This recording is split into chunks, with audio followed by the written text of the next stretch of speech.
share with you today two stories. One story of something that happened to me and one story of an amazing family. And I'm going to tell you about them in just a minute. But before we do, real quick, we are here in the studio of life. This is my artist studio. This is where I'm learning how to get reacquainted with my creative passions, drawing, painting, sculpting, sketching, whatever the case may be. And real quick, what happens in the studio? Well, really three things happen in the studio. First of all, teaching happens. A lot of people who have studios are artists, and they have students, and they teach. And so teaching happens in the studio, and I'm doing a little of that today, hopefully, teaching something that will be a blessing, encouragement to you. The other thing that happens in the studio is learning. I come to the studio to learn. I pop up my YouTube and I watch some painting videos and try to get reconnected with those skills that I've lost from some of the great masters who've got a lot to say and a lot to teach. So I love this idea because it reminds us that we are all lifelong learners. And the third thing that happens in the studio is practice. That's right, practice. Everything that we make and everything that we do is not going to be great. It's not going to be polished. It's just practice. A lot of practice needs to happen, and life is a big practice, isn't it? We're not preparing to live life, we're living it, and we learn as we go, don't we? My son Jesse has a studio right downstairs below us here, and he has a studio, and he does the same thing. He does a lot of teaching, he does a lot of learning, and let me tell you, they do a lot of practice. They run and they rerun. And so that's part of what life is all about. And so thank you for taking the time to come in here. And thanks for your patience as I whack out these videos. I will get better at doing them. And we'll improve our camera techniques and hopefully bring some good content that will be an encouragement to you. Well, yesterday I gave the New Year's challenge. And it was a 31-day challenge to read a proverb a day from God's Word. And I talked about the benefits of that. You can go back and watch that. It's archived on YouTube. It's here on our Facebook channel as well. But today is day 2, and I want to pick up that analogy of the Proverbs and see what we can get out of these Proverbs, how it can be a huge blessing to us. I read my Proverb today. I'm not going to read it to you, but I do want to tell you two stories. And I want to talk to you about two things, fear and danger. Fear and danger. What are you afraid of? And what is it out there that's dangerous, really dangerous? Dangerous to you, to your family. And how do we protect ourselves from that which we really fear and that which can cause us great danger? And just a little secret, that's what we're going to see in the proverb today, Proverbs chapter 2. But thinking about danger and fear, one day we were touring on the road and we were in our bus and we were in Washington, D.C., and it was about 10 o'clock at night. We left Washington, D.C. We were heading up to Maryland somewhere, or heading north anyway. It's Philadelphia, just coming north out of D.C. area. And as we were traveling, we said, hey, let's get out of D.C. Let's get out of this inner city zone, get out a little bit off the Beltway, and we'll pull our bus into a Walmart. We'll just crash in the Walmart parking lot and get out of the inner city area. So we did. We drove north. We got out of the Beltway. It was kind of late. We were tired, so we got off pretty soon. And we pull into the first Walmart we come to. And so we pull in the parking lot, and the kids get out. They're just stretching their legs. Austin's skateboarding around the bus. And I stretch my legs, and hey, I'm going to walk inside Walmart, as I sometimes do. And I walk in there, and I'm standing there. I'm looking. I see this police officer, and he's just loaded for bear. He's got on his sidearm, he has on his taser, he has on his walkie-talkies, he has all his badges. He's like standing there like this, like he's like a sentinel, and he's guarding the cash registers. I'm like, whoa, what's going on like that? They don't have that in our Walmart. I don't think I've ever seen that in other Walmarts around the country.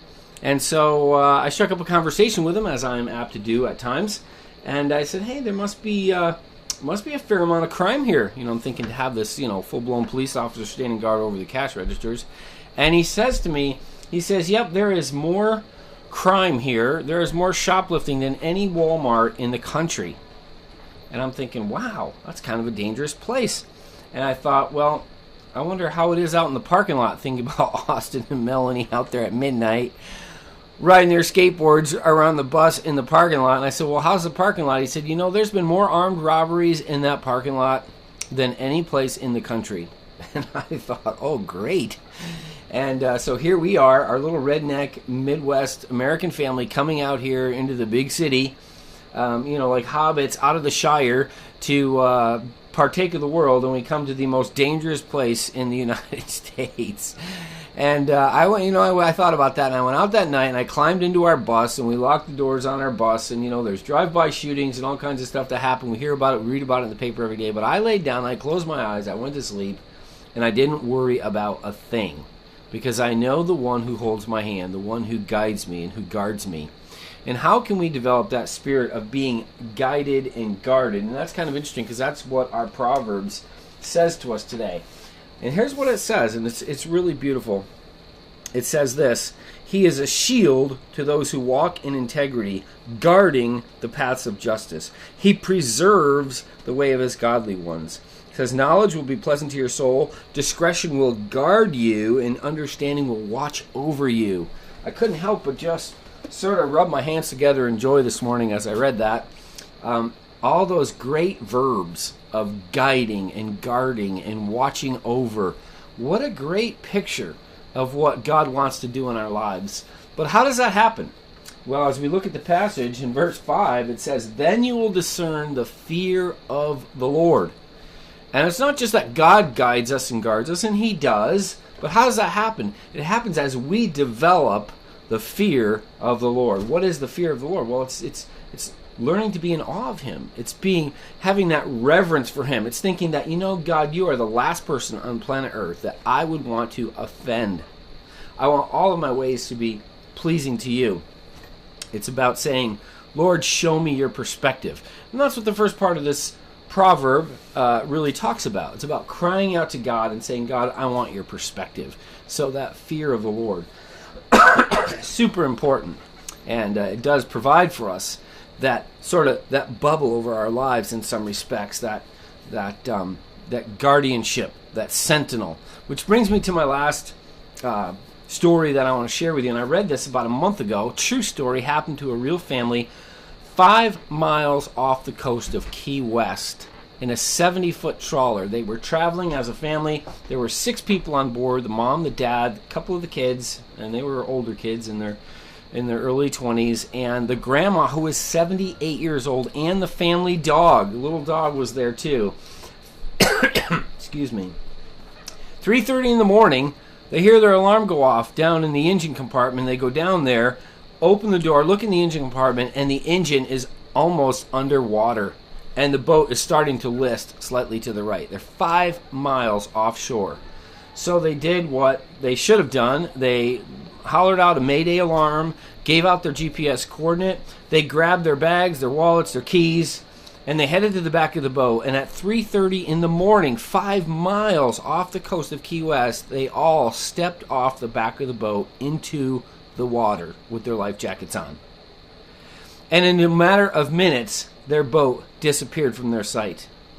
And thankfully, the United States Coast Guard heard their Mayday call, and they had an EPIRB, which is an electronic sensing system, satellite sensing system that tells the position of where they are.